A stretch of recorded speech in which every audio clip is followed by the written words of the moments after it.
Do you have doubts about the new Constitution? Yeah. Why? The Constitution is the perfect document. But what about the Articles of Confederation? They have served us so well over the past years. That old thing, it's beyond obsolete. How can we be expected to defend ourselves, or even fund our federal government? Just as Alexander Hamilton says in Federalist Paper 22, several states have endeavored, by separate prohibitions, restrictions, and exclusions, to influence the conduct of that kingdom in its particular way, but the want of the concert arising from the want of the general authority and from clashing and dissimilar views in the state has hitherto frustrated every experiment of that kind, and will continue to do so as long as the same obstacles to a uniformity of measures continue to exist.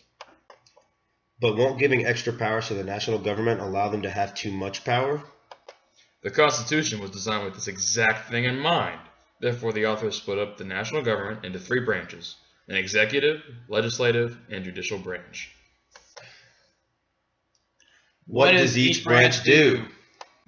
Well, the executive branch will uphold and enforce the laws outlined by the Constitution, the legislative will create new legislation for the government, and the judiciary will interpret the laws and determine whether they are ethical and constitutional. But what good is separating them if they can still influence each other?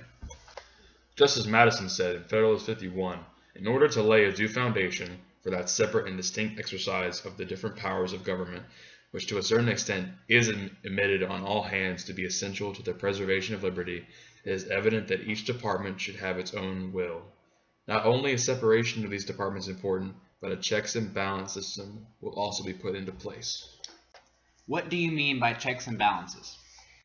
Checks and balances are essentially the act of counterbalancing influences by which an organization or system is regulated, typically those ensuring that political power is not concentrated in the hands of individuals or groups.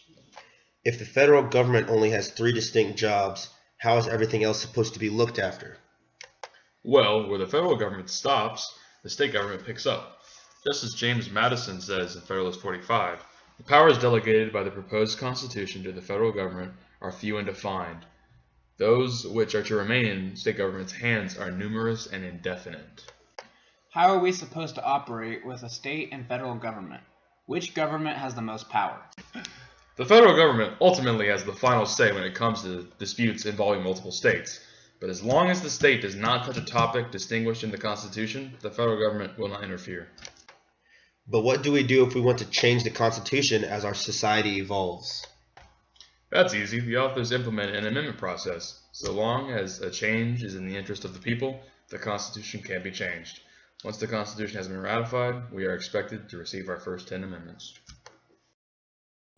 So call 202-456 quadruple 1 freedom, because the government is not just for you, it's for all of us.